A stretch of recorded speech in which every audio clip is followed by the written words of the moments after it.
Hello friends, this is Ayushi and welcome to my channel. तो friends, ये मेरी Hindi pedology की तीसरी क्लास है। 2 वीडियो मैंने अपलोड कर दी है और ये मेरी तीसरी वीडियो है। अगर वो आप लोगों ने नहीं देखी है तो पहले वो जाकर देख लीजिए, फिर ये देखिए, क्योंकि जब आप शुरुआत से देखोगे, क्योंकि मैंने हिंदी पेडोलॉजी शुरुआत से डिस्कस की है।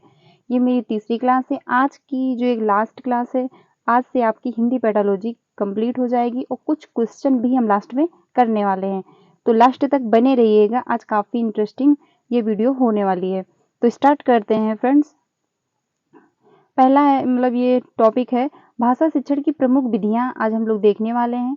कल हम लोगों ने जो डिस्ग्राफिया होता है, डिसलेक्सिया होता है, जितने विकार संबंधी हैं वो हम लोगों ने कल डिस्कस किए थे। कल की वीडियो में वो किया था डिस्कस हम लोगों ने। आज हम लोग देखने वाले हैं भाषा शिक्षण की प्रमुख विधियां। तो स्टार्ट करते हैं। भाषा शिक्षण की प्रमुख विधियां हैं, ये हैं, पहली है ये व्याकरण विधि और दूसरी है व्याकरण अनुवाद विधि। तीसरी जो है आपकी प्रत्यक्ष विधि है और जो फोर्थ है सम्मिश्रण विधि है। ठीक है, ये जो फोर्थ है सम्मिश्रण विधि है और फिफ्थ जो है संप्रेषण परक विधि है और जो 6 है आगमन विधि है और जो 7 है निगमन विधि है।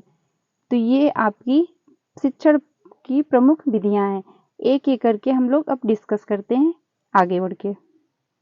ये रहा व्याकरण विधि। जो व्याकरण विधि होती है आपकी, इस विधि के अंतर्गत अन्य भाषा के नियमों को कुछ शब्दों के साथ सिखाया और याद कराया जाता है। जो आपकी व्याकरण विधि होती है उसमें आपको नियम रूल के अनुसार ही सिखाया जाता है। ठीक है, इसके अंतर्गत शब्द संयोजन और व्याकरणिक नियमों के आधार पर अभ्यास कराए जाते हैं। जो ये व्याकरण विधि होती है इसमें आपको व्याकरण सिखाई जाती है। मुख्यतः आपकी जो व्याकरण विधि है वो व्याकरण पर ही आधारित होती है। इसमें आपको रूल सिखाए जाते हैं। ठीक है, तो ये व्याकरण अनुवाद ये व्याकरण विधि है, इसमें आपको नियम सिखाए जाते हैं। आगे बढ़ते हैं, दूसरी देखते हैं व्याकरण अनुवाद विधि। ये बहुत इंपॉर्टेंट है विधि, ये आपको एग्जाम में पूछ लेता है। तो व्याकरण अनुवाद विधि क्या है ये देखते हैं। यह विधि 19वीं शताब्दी के अंत तक परंपरागत और मान्य विधि के रूप में प्रचलित रही। जो ये विधि है ये 19वीं शताब्दी के अंत तक परंपरागत और मान्य विधियों के रूप में प्रचलित रही। ठीक है, और जो ये व्याकरण अनुवाद विधि है ये आपकी मातृभाषा से, ठीक है, जो आपकी मातृभाषा होती है उससे आपको ये लक्ष्य भाषा की ओर ले जाती है। आपको ये पहले ये भी अनुवाद विधि पर ही आधारित है, क्योंकि लिखा हुआ है व्याकरण अनुवाद विधि। तो ये जो व्याकरण अनुवाद विधि है ये आपको अपनी मातृभाषा से लक्ष्य भाषा की ओर ले जाती है। क्योंकि जो आपको व्याकरण सिखाई जाती है वो पहले आपकी मातृभाषा को ध्यान में रखते हुए लक्ष्य भाषा सिखाई जाती है। तो ये व्याकरण अनुवाद विधि का नियम है, ये व्याकरण अनुवाद विधि की विशेषता है। ये इसमें अच्छी बात है, क्योंकि जब आप बच्चे की मातृभाषा मातृभाषा बच्चे की जो है उसके बेस पे आप व्याकरण अन्य भाषा सिखाओगे, लक्ष्य भाषा सिखाओगे तो वो अच्छे तरीके से सीख पाएगा। उससे आप जो वो कनेक्ट करेगा जो अपनी मातृभाषा से, तो अच्छे से सीख पाएगा। ये इसका मतलब हुआ व्याकरण अनुवाद विधि जो है ये है। इसमें व्याकरण और अनुवाद 2 विधियां परंपरागत संयोजित हैं। ठीक, तो ये जो व्याकरण अनुवाद विधि है ये आपकी मातृभाषा से लक्ष्य भाषा की ओर जो व्याकरण अनुवाद विधि है इसके बेस पे सिखाई जाती है। ये आप लोग ध्यान रखिएगा। आगे बढ़ते हैं, प्रत्यक्ष विधि हम लोग देखते हैं। जो आपकी प्रत्यक्ष विधि ये भी इम्पोर्टेंट है। जो प्रत्यक्ष विधि होती है इसमें ये होता है कि जो आपकी जो आपको सिखाई जाती है, जो आपको व्याकरण सिखाई जाती है, तो वो जो लक्ष्य भाषा होती है आपकी, आपको लक्ष्य भाषा सीधे आपको लक्ष्य भाषा से ही सिखाया जाता है। इसमें आपका मातृभाषा का कोई रोल नहीं होता है। इसमें आपकी मातृभाषा का सहारा नहीं लिया जाता है। इसमें डायरेक्ट टू डायरेक्ट सिखाया जाता है। ये आप लोग ध्यान रखिएगा। तो जो ये व्याकरण अनुवाद विधि की अनेक सीमाओं के कारण प्रत्यक्ष विधि का आविर्भाव हुआ। इसमें मौखिक वार्तालाप विधि भी कहा जाता है। इसे मौखिक वार्तालाप विधि भी कहते हैं। आमने सामने जो बैठ के सिखाया जाता है, जैसे कि आमने सामने टीचर बच्चे से इंटरेक्ट होके जो सिखाते हैं भाषाएं, वो इसको मौखिक वार्तालाप भी बच्चे करते हैं। इस विधि में शिक्षार्थी कि मातृभाषा मध्यस्थता के बिना अन्य भाषा सिखाई जाती है।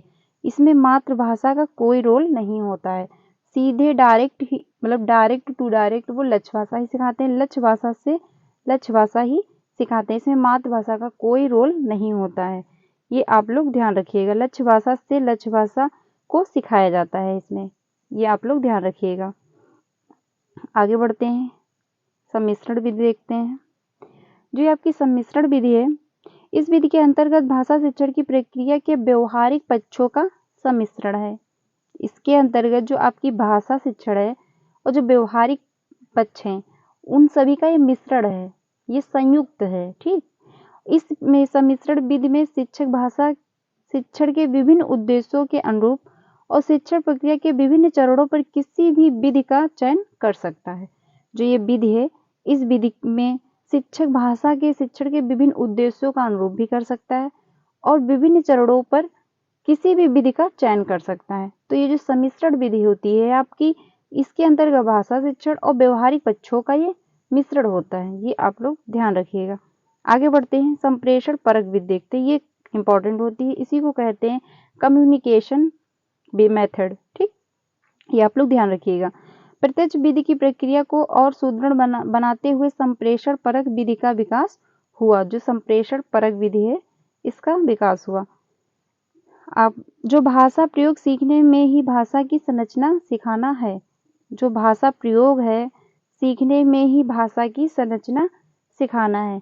इसमें बोलने पर फोकस ज़्यादा किया गया है। जब बच्चा मतलब कम्युनिकेशन का मतलब ही है कि बच्चे आपस में कम्युनिकेट मतलब बच्चे ग्रुप वाइज सीखते हैं, तो उसमें हर बच्चे को बोलने मतलब बच्चा प्रेरित होता है और बोलता है, अपनी बात रखता है, तो उससे जो भाषा का विकास है वो बहुत तेजी से होता है। बच्चे को कुछ ऐसी बातें हैं जो नहीं मालूम है, दूसरे बच्चे को मालूम है, तो बच्चा एक दूसरे की मतलब एक दूसरे से मदद लेके वो सीखता है। तो ये इसमें कम्युनिकेशन बहुत अच्छा होता है। तो ये संप्रेषण विधि जो है ये अच्छी है भाषा सीखने में, ये आप लोग ध्यान रखिएगा। अब देखते हैं हम लोग आगमन विधि। आगमन विधि क्या होती है? जो आगमन विधि होती है इसमें ये होता है, ये उदाहरण से नियम की ओर चलती है। जो ये है ये उदाहरण से नियम की ओर चलती है। इसको इंडक्टिव मेथड भी कहते हैं और जो निगमन है इसे डिडक्टिव मेथड भी कहते हैं। तो ये जो है आगमन विधि, इसे इंडक्टिव मेथड कहते हैं। तो ये जो है ये उदाहरण से नियम की ओर चलती है। इसमें पहले बालक को दिखाया जाता है, जैसे कि मान लीजिए कि एक एप्पल है, ठीक है, या फिर आप कुछ भी मान लीजिए, जैसे कि ये पेड़ है एक, या फिर आप एप्पल ही मान लीजिए। जैसे कि बच्चे को सेब दिखाया गया, ठीक है, उसने सेब देखा, तो उसको पहले सेब दिखाया गया, फिर बताया गया कि ये एक सेब है। ठीक, तो बच्चे ने पहले देखा फिर उसको बताया गया, तो बहुत अच्छे से सीख पाएगा। जब बच्चे को चित्र दिखा के उसको समझाया जाएगा, उसके बारे में बताया जाएगा, तो बच्चा और अच्छे से बेहतर तरीके से सीखता है। तो आगमन विधि का यही है कि पहले उदाहरण दिया जाता है, फिर उसके नियम बताए जाते हैं। पहले बच्चे को दिखाया जाता है, पहले उसके एग्जाम्पल दिए जाते हैं, फिर उसके नियम बताए जाते हैं। तो ये आगमन विधि की जो है बहुत अच्छी विशेषता है।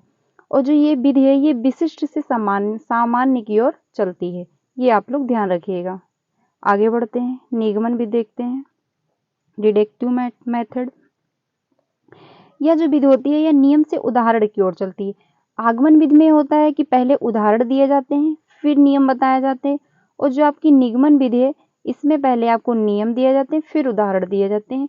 जो ये निगमन विधि है आपकी, ये व्याकरण में काफ़ी हेल्पफुल रहती है। इसी मेथड के द्वारा ही व्याकरण पढ़ाई जाती है, क्योंकि पहले आपको व्याकरण में नियम ही बताए जाते हैं, फिर आपको उदाहरण दिए जाते हैं। ठीक है, तो ये उसके लिए काफ़ी हेल्पफुल रहती है। और जो ये विधि ये सामान्य से विशिष्ट की ओर चलती है। जो आगमन विधि है आपकी वो विशिष्ट से सामान्य की ओर चलती है, और जो आपकी निगमन विधि है ये सामान्य से विशिष्ट की ओर चलती है, ये आप लोग ध्यान रखिएगा। अब बढ़ते हैं आगे। अब हम लोग देखते हैं शिक्षण की त्रियामी। ठीक है, ये देखने वाले हैं शिक्षण की त्रियामी सूत्र। जो ये है आपका, ये जॉन ड्यूवी ने दिया था। इन्होंने 3 बताए थे। पहला बताया था इन्होंने अध्यापक, दूसरा बताया था छात्र, और तीसरा इन्होंने बताया था विषय वस्तु। इन्होंने पहले का जो शिक्षण है उसमें उसमें अध्यापक होना भी बहुत ज़रूरी है और छात्र भी होना ज़रूरी है और विषय वस्तु भी होना ज़रूरी है। तो इन्होंने त्रियामी सूत्र दिया था, जॉन डेवी ने दिया, ये आप लोग ध्यान रखिएगा। दो मतलब जो मतलब एडम्स जो थे, जॉन एडम्स थे, उन्होंने द्वियामी सूत्र दिया और जो जॉन डेवी थे इन्हें त्रियामी सूत्र दिया। उसमें उन्होंने विषय वस्तु को महत्व नहीं दिया था। आगे बढ़ते हैं। अब हम लोग देखते हैं शिक्षण सूत्र। शिक्षण सूत्र देखते हैं, ज्ञात से अज्ञात की ओर। पहला है ज्ञात से अज्ञात की ओर। ज्ञात से अज्ञात की ओर का क्या मतलब होता है कि बच्चे को पहले पता लगाएंगे आपको बच्चे को कितना आता है, उसकी मतलब जो उसकी पूर्व नॉलेज है उसी के बेस पे आप उसको आगे बढ़ाएंगे। भाई जैसे कि आपका जो घर है, आप पहले न्यू बनाओगे ना, उसके बाद घर खड़ा करोगे। ऐसे बिना न्यू बनाए तो आप घर नहीं खड़ा कर सकते। वैसे ही बच्चा होता है, जब तक बच्चे का पूर्व नॉलेज आपको नहीं पता है, बच्चे को कितना आता है ये नहीं पता है, तब तक आप उसे कुछ नहीं आगे बढ़ा पाओगे। तो इसलिए पहले उस बच्चे को कितना आता है ये आप पता करेंगे, फिर आप उसको अज्ञात की तरफ ले जाएंगे। पहले उसको कितना आता है ये देखते हुए, उसको ध्यान में रखते हुए, फिर आप धीरे धीरे उसको आगे बढ़ाएंगे। तो ये जो नियम है ज्ञात से अज्ञात की ओर है। दूसरा है मूर्त से अमूर्त अमूर्त की ओर। तो मूर्त होता है जो देख सकते हैं, जिसे आप छू सकते हैं, देख सकते हैं, टच कर सकते हैं, फील कर सकते हैं, वो हो जाता है मूर्त। जैसे कि आपको जैसे चार्ट हो गई दिखा दी गई स्कूल में, ठीक है, आपको कोई भी मतलब कोई भी ऐसे पार्ट हो गए, मानचित्र हो गया, फ्लैश कार्ड हो गया, ये आप लोगों को दिखा दिए गए, तो ये आप लोगों ने देखा। फिर अमूर्त जो होता है वो जो आपके माइंड में थिंकिंग चलती है वो अमूर्त हो जाती है। जैसे कि आपको चार्ट हो गई, वो दिखाई गई, आपने छुआ, जैसे कि आपने सेब देखा, या कोई स्कूल में बहुत सारे ऐसे उपकरण होते हैं जिनको एग्जाम्पल देके टीचर पढ़ाते हैं, जिनकी हेल्प लेते हैं, ठीक है। और जो अमूर्त हो गया जो आपके माइंड में चलता है, जो अदृश्य है, जो आपको दिखाई नहीं देता, जैसे हॉनेस्टी है वो आपको दिखती नहीं है, जैसे घृणा है वो आपको नहीं दिखती, जैसे लव है वो आपको नहीं दिखता है, वो सिर्फ आप महसूस कर सकते हो, तो वो अमूर्त हो गया आपके लिए। लेकिन वहीं पे अगर आपको सेब दिखा दिया जाए, चार्ट दिखा दी जाए, श्यामपट हो गया, ड्रेस्टर हो गया, तो ये सब जो होते, पेन हो गया, बुके हो गई, तो ये सब मूर्त हो जाती हैं। लेकिन वहीं पे हॉनेस्टी हो गया, लव हो गया, प्रेम हो गया, घृणा हो गया, तो ये आपको नहीं दिखता है, ठीक है। तो ये मूर्त से अमूर्त की ओर ले जाती है। पहले बालक को चित्र दिखाए जाते हैं, फिर उसके बारे में बताया जाता है, तो अमूर्त हो जाता है। नेक्स्ट तीसरा है सरल से जटिल की ओर। पहले बच्चे को आप देखते हैं कि बच्चे को कितना आता है, फिर उसको धीरे धीरे आप लेवल पे ले जाते हैं। अगर पहले ही आप जटिल मतलब जटिल से ले चलोगे बालक को, पहले इसको हाई लेवल का सिखा दोगे, या मतलब सिखाने लगोगे, बताने लगोगे, तो उसके ऊपर से निकल जाएगा। आपने खुद ही देखा होगा कि आप लोग जब आपको कोई टॉपिक पे डिस्कशन हो रहा होता है, जब आपको पता होता है उसके बारे में, तो आपको डिस्कशन करने में बहुत मजा आता है, ठीक है। आप आगे आगे बताते हो, आपको उससे और अच्छे से बेहतर सीखने को मिलता है। लेकिन अगर आप उसके बारे में, जैसे कि आपको इकोनॉमिक्स कभी नहीं पढ़ी है आपने, ठीक है, मान लीजिए कि आपने इकोनॉमिक्स कभी नहीं पढ़ी है, फिर आपको सडनली आपको इकोनॉमिक्स के बारे में बताना पड़े तो आप नहीं बता पाओगे। आपको अगर उसकी क्लास मिल जाए, आप पढ़ने लगो, तो आपके पहली क्लास में तो ऊपर से ही निकल जाएगा, ठीक है। वैसे ही होता है यहाँ पे, अगर आपको पता है तो आप बता ले जाओगे, अगर आपको थोड़ा भी बहुत नॉलेज है तो आप उसको मतलब इंटरेक्ट करके धीरे धीरे बता लोगे। फिर लेकिन अगर नहीं पता है तो थोड़ी सी प्रॉब्लम हो जाती है। तो ऐसे ही होता है, बालक को पहले सरल चीजें बताएंगे, बालक को देखेंगे कि बालक का कितना लेवल है, कैसा है बालक, उसको कितना आता है, फिर धीरे धीरे आप उसको जटिल की ओर ले जाएंगे। ये हो गए शिक्षण सूत्र। अब हम लोग देखते हैं शिक्षण सहायक सामग्री कौन कौन सी हैं। तो आपकी शिक्षण सहायक सामग्री 4 हैं। पहला है दृश्य सामग्री, दूसरा है श्रव्य सामग्री, तीसरा है श्रव्य श्रवण सामग्री, और फोर्थ है क्रिया सहायक सामग्री। अब हम आगे एक एक डिस्कस कर लेते हैं। ये रहा दृश्य सामग्री। जो आपकी दृश्य सामग्री होती है, ये होता है वही आगमन विधिकाई। इसमें पहले दिखाया जाता है फिर बताया जाता है। तो जो दृश्य सामग्री होती है, ये देख के बच्चा बहुत अच्छे से सीख जाता है, ठीक है। पहले उसको कोई चित्र दिखाया गया, फिर उसने उसके बाद आप फिर टीचर ने उसके बारे में बताया, तो वो अच्छे से सीख पाएगा। जैसे कि ये ग्लास है, ठीक है, फिर उसको बताएगा कि ये ग्लास है, तो बालक अच्छे से सीख पाएगा कि ये ग्लास है। जैसे कि पेड़ है, मान लीजिए कि ये पेड़ है, तो बालक को जब बताएगा कि ये पेड़ है तो बालक अच्छे से देखेगा और फिर समझ जाएगा कि ये पेड़ है। तो जो दृश्यात्मक होता है इसमें दिखा करके, इसमें जो प्रयोग होते हैं आप चार्ट का भी प्रयोग कर सकते हैं, चार्ट पे कोई चित्र बना के दिखा सकते हैं, बच्चों को समझा सकते हैं, और फ्लैश कार्ड का भी प्रयोग कर सकते हैं। जो फ्लैश कार्ड होता है उसका भी आप लोग प्रयोग कर सकते हैं, इसमें वो बच्चा देख के सीख जाता है। ठीक है, तो ये होते हैं दृश्य सामग्री। दृश्य श्रव्य सामग्री यही होती है जो आपका श्रव्य सामग्री होता है। जो श्रव्य सामग्री में ये होता है जैसे किसी बच्चा, ऐसा कोई बच्चा है जिसको देखने में प्रॉब्लम है तो श्रव्य सामग्री यूज कर सकता है, उसके लिए श्रव्य सामग्री यूज कर लीजिए। और जैसे किसी बालक को देखने में सुनने में प्रॉब्लम है तो देख के भी समझ सकता है मौखिक रूप से। ठीक है, ये आप लोग ध्यान रखिए। तो इसी प्रकार जो शिक्षण सहायक सामग्री वो सारी इंपॉर्टेंट होती हैं, क्योंकि किसी बालक को कोई प्रॉब्लम है, किसी बालक को कोई प्रॉब्लम हो सकती है, हर बालक तो एक समान नहीं होता है। तो वैसे ये जो श्रव्य सामग्री होती है इसमें आप लोग रेडियो का यूज कर सकते हैं। ठीक है, रेडियो के द्वारा हो सकता है, या फिर कुछ मतलब पोयम है या इसको सुना करके, ऐसे ही बालक जो श्रव्य, जिनको देखने मतलब सुनने में थोड़ी सी प्रॉब्लम होती है, वो इसके माध्यम से बच्चे को आप अच्छे से सिखा सकते हैं। आप देखते हैं हम लोग श्रव्य दृश्य, जो श्रव्य दृश्य होता है ये ज़्यादा यूज किया जाता है, क्योंकि बालक को देख करके और सुन करके दोनों जब एक साथ होते हैं तो अच्छे से समझ में आता है। ठीक है, तो ये ज़्यादा यूज किया जाता है जो श्रव्य दृश्य सामग्री होती है। इसमें आपका टेलीविज़न हो जाएगा, कंप्यूटर हो जाएगा। टेलीविज़न में आप लोग देख के और सुन करके बहुत अच्छे से या मतलब देख समझ सकते हैं, और जो आपका कंप्यूटर हो गया उससे भी आप लोग बहुत अच्छे से देख के समझ सकते हैं। तो जो दृश्य श्रव्य सामग्री हो गया उसमें आपका टेलीविज़न आ जाएगा, आपका कंप्यूटर आ जाएगा, आपका मोबाइल आ जाएगा। ठीक है, अब आगे हम लोग बढ़ते हैं। आई होप फ्रेंड्स इतना आप लोगों को क्लियर हो रहा होगा। मैंने 2 वीडियो अपलोड कर दी हैं, अगर वो नहीं देखी है आपने तो वो देख लेना। आज ये लास्ट वीडियो हिंदी पैथोलॉजी की है। आज आपकी हिंदी पैथोलॉजी कंप्लीट हो जाएगी, और कुछ लास्ट में हम लोग क्वेश्चन भी करने वाले हैं, तो लास्ट तक जरूर बने रहिएगा। अब हम लोग देखते हैं मूल्यांकन और उपचारात्मक शिक्षण। ये क्या होता है? जो मूल्यांकन और उपचारात्मक शिक्षण है, तो पहले हम लोग मूल्यांकन देखते हैं। जो मूल्यांकन होता है ये CCE, ठीक है, इसमें बालक का होलिस्टिक डेवलपमेंट होता है।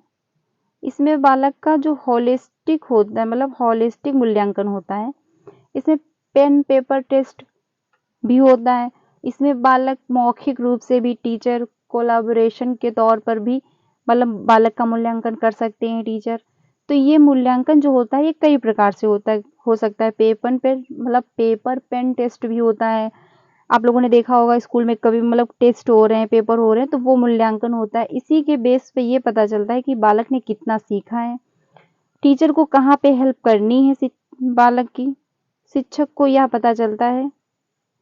ठीक है, कि बालक को कहाँ पे छात्र को ज़रूरत है शिक्षक की, तो ये मूल्यांकन के द्वारा ही पता चलता है। और जो मूल्यांकन है ये पेपर पेन टेस्ट भी हो सकता है, ये मौखिक रूप से भी हो सकता है, क्योंकि कभी कभी ऐसा भी होता है कि टीचर पढ़ा रहा है फिर वो नॉर्मली मूल्यांकन कर लेता है, क्लास जब लास्ट हो मतलब ख़त्म होने वाली होती है, जो 4-10 मिनट बचते हैं।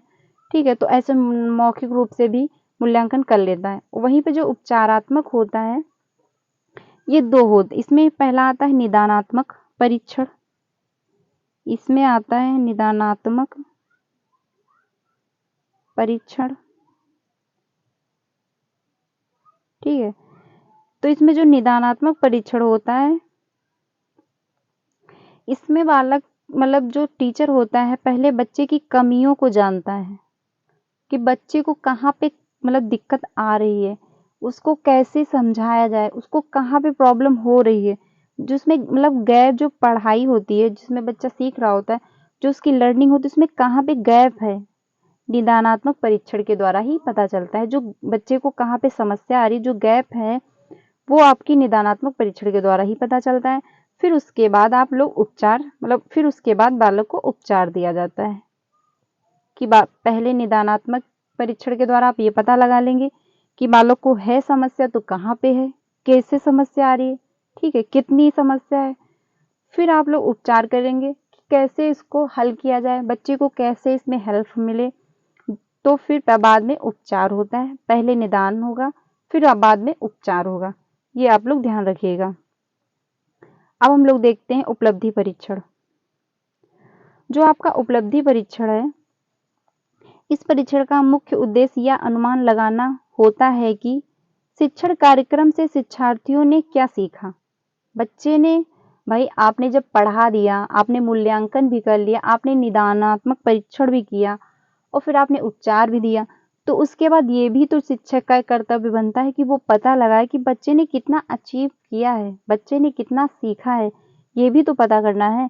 तो इसी के माध्यम से उपलब्धि परीक्षण जो होता है, इसी के माध्यम से पता चलता है या कौशलों को कहाँ तक सीख पाया है और उनके आधार पर भाषा का प्रयोग किस हद तक उपयुक्त ढंग से कर पाया है आदि का पता इसी माध्यम से चलता है। जो आपका उपलब्धि परीक्षण है, इसी के माध्यम से होता है कि बच्चे ने कितना सीखा है, ठीक है, और कितना सीख पाया है, उस और कितनी मेहनत करने की ज़रूरत है, शिक्षक को कितनी मेहनत करने की ज़रूरत है या छात्र को कितनी मेहनत करने की ज़रूरत है, और वो जो भाषा सीखा है या फिर जो उसने सीखा है वो अपनी लाइफ में कैसे प्रयोग कर पा रहा है, कैसे ढंग से उसको ला रहा है अपने जीवन में।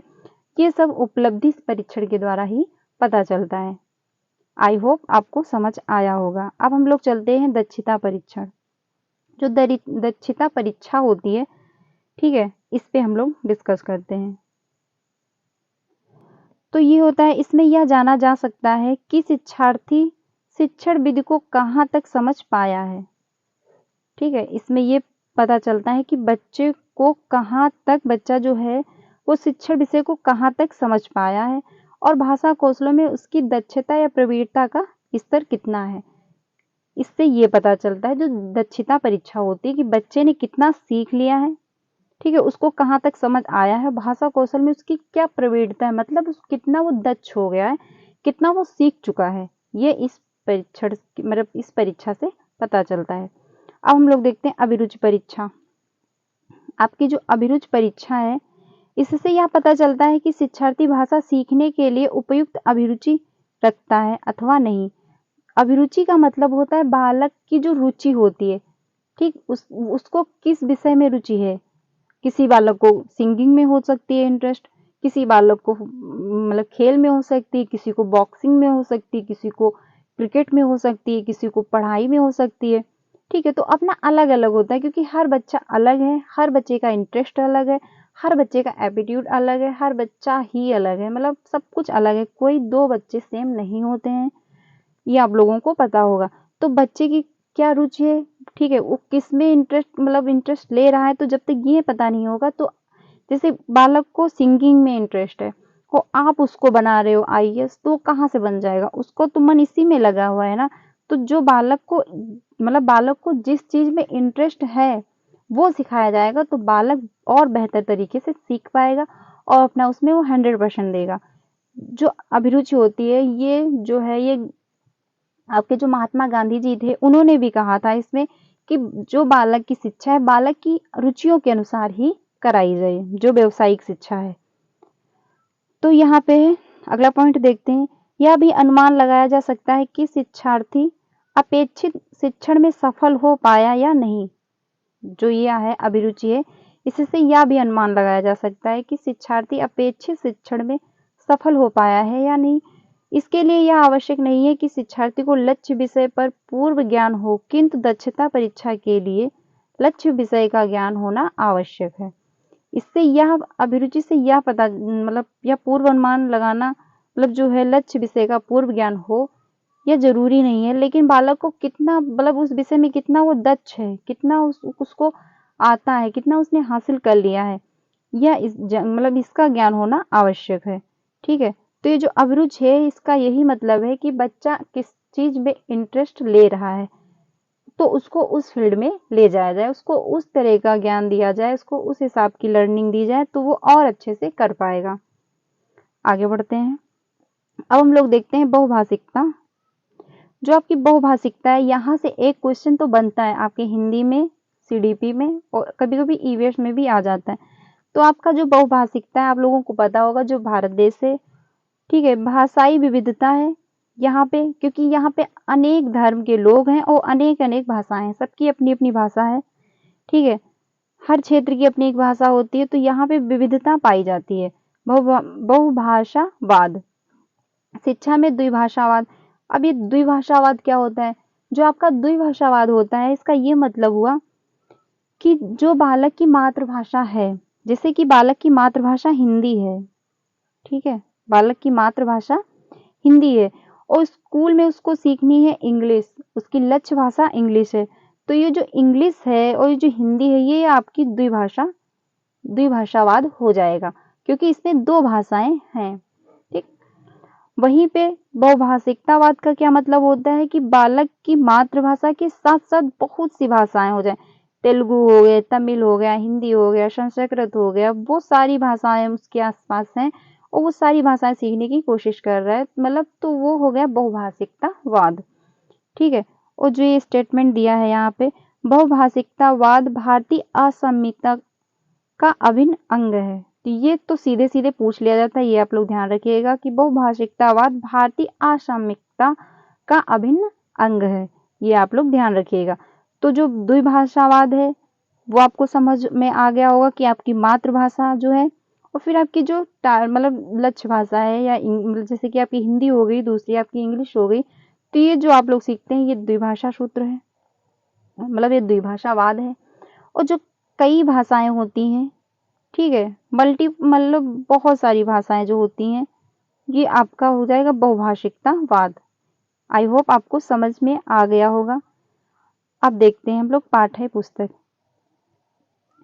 जो आपकी पाठ्य पुस्तक है, और फ्रेंड्स इसमें एक और देख लीजिए, जो आपकी बहुभाषिकतावाद है ये एक संसाधन है, ठीक, एक रिसोर्स है, ये आप लोग ध्यान रखिएगा। जब मातृभाषा से दूसरी भाषा सिखाई जाए, ठीक है, तो ये द्विभाषावाद हो जाता है, ये आप लोग भी ध्यान रखिएगा। जो द्विभाषावाद है, जैसे कि आपकी मातृभाषा से दूसरी भाषा सिखाई जाएगी तो वो द्विभाषावाद हो जाएगा। और वहीं पे अगर आपकी मातृभाषा से विभिन्न भाषाएं सीखने को आपको मिल रही हैं तो बहुभाषिकतावाद हो जाएगा, ये आप लोग ध्यान रखिएगा। और जो बहुभाषिकता एक संसाधन है, एक रिसोर्स है, ये भी आप लोग ध्यान रखिएगा। अब हम लोग देखते हैं पाठ्य पुस्तक। जो आपकी पाठ्य पुस्तक होती हैं, ठीक है, ये जो पाठ्य पुस्तक होती है ये मतलब इंटरेस्टिंग होनी चाहिए। जैसे आप लोगों ने देखा कक्षा 1-2 की क्लास में या एलकेजी में बुकें बहुत अच्छी होती है, उसमें चित्र बने होते हैं, बहुत इंटरेस्टिंग तरीके से बने होते हैं, तो उसमें बच्चा उसको देखता है, उसकी तरफ इंटरेक्ट होता है, उसको अच्छा लगता है, तो वो और अच्छे से सीखता है। ठीक है। और फिर जब वो देखता है तो समझता भी है, ठीक है, देख देख के समझ के जो पढ़ता है तो उसको और अच्छे से समझ में आता है। ठीक है। वो जो देख के पढ़ता है तो वो मतलब उसमें जब चित्र बने होते हैं तो वो देखता है तो उसके माइंड में बातें वो सेट होती हैं। तो जो आपकी पाठ्य पुस्तक होती है वो एक सिर्फ कभी-कभी ये क्वेश्चन आता है कि जो आपकी पाठ्य पुस्तक है वो एक मतलब कौन सा रिसोर्स है, मतलब कैसा संसाधन है? तो जो आपकी पाठ्य पुस्तक है वो सब कुछ नहीं है, ये आप लोग ध्यान रखिएगा, क्योंकि बुक से ही आप सब कुछ नहीं पढ़ सकते। हाँ, बुक एक संसाधन है। तो कभी-कभी ये फ्रेंड क्वेश्चन आ जाता है, आप लोग ध्यान रखिएगा कि बुक जो है, ठीक है, ये सब कुछ नहीं है, ये सिर्फ एक संसाधन है, आपकी पढ़ाई में सिर्फ एक संसाधन है। आप लोग बुक से पढ़ते होगे, आप लोग मोबाइल से भी पढ़ते होगे, आप लोग न्यूज़पेपर से भी देख लेते होगे कहीं-कहीं, आप लोग ट्यूशन भी पढ़ते हो, आप लोग स्कूल भी जाते हो, तो कई पढ़ाई करने के लिए काफ़ी रिसोर्स हैं। लेकिन जो आपकी पाठ्य पुस्तक है वो उसी में का एक संसाधन है, ठीक? ये सब कुछ नहीं है, ये आप लोग ध्यान रखिएगा। तो फ्रेंड्स, हिंदी पेडागोजी मैंने कोशिश की है कि मैं अच्छे से डिस्कस कर पाऊँ आप लोगों के साथ, और मैंने की है। आई होप आप लोगों को समझ में आया होगा। अब हम लोग क्वेश्चन देख लेते हैं फटाफट से, ठीक है। तो फ्रेंड्स, ये पेडागोजी आज समाप्त हो गई हिंदी। अब हम लोग सीडीपी की पेडागोजी डिस्कस करने वाले हैं। ऐसे ही हम लोग सारी सब्जेक्ट डिस्कस करने वाले हैं और आप लोगों का एग्जाम जो है दिसंबर में शायद हो भी जाए। तो फ्रेंड्स, अगर आप लोगों से को सीटेट से संबंधित वीडियोस चाहिए क्लास, अगर आप लोग सीटेट की तैयारी कर रहे हैं तो आप हमारे चैनल को सब्सक्राइब कर सकते हैं। यहाँ पे आपको सिर्फ और सिर्फ सीटेट से संबंधित ही वीडियो मिलेंगी और आपको काफ़ी हेल्पफुल भी रहेंगी। यहाँ पे कोई ऐसी बात नहीं है कि कोई आपको ऐसा घुमाया नहीं जाएगा। जो आपके एग्जाम को ध्यान में रखते हुए जो ज़रूरी है, ठीक है, जितने टॉपिक ज़रूरी हैं वो ही उसी से संबंधित आपको वीडियो मिलेंगी। तो अगर आपने अभी चैनल को मेरे सब्सक्राइब नहीं किया है तो कर लीजिएगा, क्योंकि यहाँ से आपको काफ़ी हेल्प मिलने वाली है। हम लोग पहला क्वेश्चन डिस्कस करते हैं। हिंदी के विषय में क्या सही है? जो आपकी हिंदी है उसके विषय में क्या सही है? तो हिंदी आपकी राजभाषा है, आपकी राष्ट्रभाषा कोई भी नहीं है, और जो आपकी हिंदी है वो आपकी राजभाषा है। ये 343 के तहत है, आर्टिकल 343 है। अब हम लोग देखते हैं आगे क्वेश्चन नंबर 2। त्रिभाषा सूत्र सर्वप्रथम किसके द्वारा सुझाया गया था? जो आपका त्रिभाषा सूत्र है वो सर्वप्रथम कोठारी आयोग के द्वारा सुझाव दिया गया था, ये आप लोग ध्यान रखिएगा। त्रिभाषा सूत्र क्या होता है? त्रिभाषा सूत्र होता है कि जो बालक की पहली मातृभाषा है, ठीक है, फिर उसने दूसरी अपनी लक्ष्य भाषा सीख ली, जैसे कि उसकी मातृभाषा हिंदी है, फिर उसने इंग्लिश सीख ली तो वो द्विभाषा हो गया, फिर उसने कोई मॉडर्न लैंग्वेज सीख ली तो ये तीन त्रिभाषा सूत्र हो जाता है। आगे बढ़ते हैं। नेक्स्ट क्वेश्चन, निम्न में से कौन सा कथन सही है? इनमें से कौन सा कथन सही है? भाषा अर्जन एक सहज प्रक्रिया है, भाषा अधिगम एक प्रयास पूर्ण प्रक्रिया है। तो आप लोगों को पता ही है, जब अधिगम करते हैं तो उसमें प्रयास तो करते ही हैं। आप उसके लिए बुक खरीदते हैं, ट्यूशन जाते हैं, स्कूल जाते हैं, मेहनत करते हैं, मोबाइल की हेल्प लेते हैं, यूट्यूब से पढ़ते हैं, तो उसमें आप एफर्ट डालते हैं। लेकिन वहीं पे भाषा अर्जन है तो आप स्वाभाविक रूप से अपने इन्वायरमेंट से सीख लेते हैं, सहज रूप से सीख लेते हैं, अचेतन रूप से सीख लेते हैं। तो इसका सी ऑप्शन सही हो जाएगा, ए और बी दोनों सही हैं। आगे बढ़ते हैं। ये रहा, प्राथमिक स्तर पर हिंदी भाषा सिखाने के लिए सबसे अधिक जरूरी है, जो प्राथमिक स्तर पर हिंदी भाषा है सिखाने के लिए सबसे अधिक जरूरी क्या है? कक्षा में प्रिंट संबंधी परिवेश देना, कक्षा में प्रिंट समृद्ध परिवेश देना। समृद्ध का मतलब होता है कि कभी कभी आप लोगों ने देखा होगा कक्षा 1-2 में दीवालों पे भी चित्र बना दिए जाते हैं, दीवालों पे टेबल लिखे हुए हैं, दीवालों पे ABCD लिखा हुआ है। तो इससे क्या होता है, बच्चा जो होता है बच्चे के आसपास मतलब कक्षा में भी मतलब सब कुछ लिखा होता है, वो जिधर देखेगा वहां से वो सीखेगा। वो जैसे कभी कभी देखा होगा कि आप लोग जीने पर भी काउंटिंग लिखी होती है, तो बच्चा जा रहा है और वो सीख रहा है। तो इस हिसाब से ये हो जाएगा कक्षा में प्रिंट समृद्ध परिवेश देना। आगे बढ़ते हैं, 5th देखते हैं। बच्चे बोलचाल की भाषा का अनुभव लेकर विद्यालय आते हैं, इसका निहितार्थ है कि, तो इसका सी ऑप्शन हो जाएगा, बच्चों के भाषाई अनुभव के उचित प्रयोग के लिए, इसका सी ऑप्शन सही हो जाएगा। आगे बढ़ते हैं। 6, भाषा सीखने सिखाने में आप किसे सबसे अधिक महत्वपूर्ण मानते हैं? तो ये सामाजिक अंतःक्रिया हो जाएगा, क्योंकि भाषा बालक समाज से ही सीखता है। जब समाज से एक दूसरे के संपर्क में आएगा तो वो बेहतर तरीके से सीखेगा। जैसे उसको कहीं पे दिक्कत आ रही है बोलने में, या कुछ कोई वर्ड ऐसे वो गलत बोल रहा है, तो जब समाज में है रहता है 4 लोगों के बीच में, तो कोई दूसरी तरीके से बोलता है, अगर उसने गलत बोला है तो वो नोटिस करेगा और वहां से बेहतर सीखेगा। तो जो सामाजिक अंतःक्रिया होती है ये भाषा सीखने का सबसे अच्छा रिसोर्स है, और इसी को वाइगोत्स्की ने इम्पोर्टेंट माना है, इसी को काफी महत्व दिया है। ये आप लोग ध्यान रखिएगा। आगे बढ़ते हैं। 7 देखते हैं। वाइगोत्स्की ने भाषा विकास का डैश परिप्रेक्ष्य प्रस्तुत किया, तो इन्होंने सामाजिक संस्कृत किया है। ठीक, ये आप लोग ध्यान रखिएगा। वाइगोत्स्की का मानना था कि जो बालक है वो समाज से इंटरेक्ट होकर भाषा को अच्छे से सीख सकता है। आगे बढ़ते हैं। भाषा अर्जित करने के संदर्भ में कौन सा कथन उचित नहीं है? तो इस डी ऑप्शन सही हो जाएगा, बच्चों को नियम बनाना सिखाया जाता है, यह उचित नहीं है। तो इसका डी ऑप्शन सही हो जाएगा। आगे बढ़ते हैं। सी, भाषा सीखने और भाषा अर्जित करने में अंतर का मुख्य आधार है। भाषा सीखने और भाषा अर्जित करने में जो अंतर है उसका मुख्य आधार क्या है? तो ये हो जाएगा सी, भाषा का उपलब्ध परिवेश। ये मुख्य अंतर हो जाएगा, जो परिवेश है उसी का मुख्य मतलब जो यही है अंतर है। आगे बढ़ते हैं। 10 देखते हैं। भाषा सीखने के कौशलों का सही क्रम है। जो भाषा सीखने का क्रम है वो है, तो आप लोग ध्यान रखिएगा, सुबो पाली, ये भाषा सीखने का सही क्रम है, लेकिन इसी क्रम में सीखा जाए ये गलत है। ठीक है, तो ये हो जाएगा सुनना, बोलना, पढ़ना और लिखना। डी ऑप्शन सही हो जाएगा। आगे बढ़ते हैं। 11 देखते हैं। श्रवण कौशल को सीखने के चरणों का सही क्रम है। जो श्रवण कौशल है उसको सीखने के सही चरण कौन से हैं?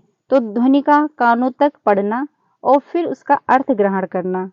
ठीक है, पहले ध्वनि का कानों तक पहुंचेगी आपके, फिर आप उसका अर्थ ग्रहण करेंगे। फ्रेंड्स, ये लास्ट क्वेश्चन है।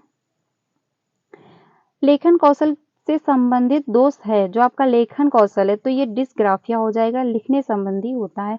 आप लोग ग्राफ से याद रख सकते हैं क्योंकि ग्राफ बनाया जाता है तो ये लेखन संबंधी विकार हो जाएगा। तो फ्रेंड्स, कैसी लगी वीडियो कमेंट सेक्शन में ज़रूर बताइएगा। मैंने पूरी कोशिश की है आप लोगों के साथ अच्छे से डिस्कस करने की। मेरा ये प्रयास कैसा लगा है आप लोगों को तो कमेंट सेक्शन में ज़रूर बताइएगा। और कुछ मैंने क्वेश्चन भी आज डिस्कस किए हैं। तो हिंदी पेडोलॉजी आपकी कंप्लीट हो गई है। अगर आपने नहीं देखी तो सिर्फ मैंने 2-3 वीडियो में हिंदी पेडोलॉजी कंप्लीट कर दी है। ठीक है, तो कैसी लगी है वीडियो कमेंट सेक्शन में ज़रूर बताइएगा। अगर मेरे चैनल को सब्सक्राइब नहीं किया तो कर लीजिएगा क्योंकि यहाँ पे आपको सीटेट से संबंधित ही काफ़ी क्लासें अच्छी प्रोवाइड की जाएंगी और आपके जो एनसीईआरटी बेस्ड ही सारी वीडियो यहाँ पे मिलेंगी। तो अगर नहीं किया है तो कर लीजिएगा और मेरे चैनल को वीडियो को लाइक करिएगा, अपने फ्रेंड सर्कल में भी शेयर कीजिएगा। तो अगर वो मैंने 2 वीडियो और अपलोड कर दी हिंदी पेडोलॉजी की, अगर वो नहीं देखी है तो आप लोग वो भी जाके देख लीजिएगा। और ये मेरी तीसरी थी वीडियो और तीसरी में मैंने हिंदी पेडोलॉजी आज समाप्त कर दी है। अब हम लोग नेक्स्ट वीडियो में सीडीपी डिस्कस करने वाले हैं। बहुत अच्छे तरीके से डिस्कस करने वाले हैं क्योंकि मेरा मेन सब्जेक्ट जो है वो सीडीपी ही होने वाला है। तो फ्रेंड्स, अगर नहीं सब्सक्राइब किया तो कर लीजिएगा। आज के लिए इजाज़त दीजिए, बस इतना ही। Thank you so much.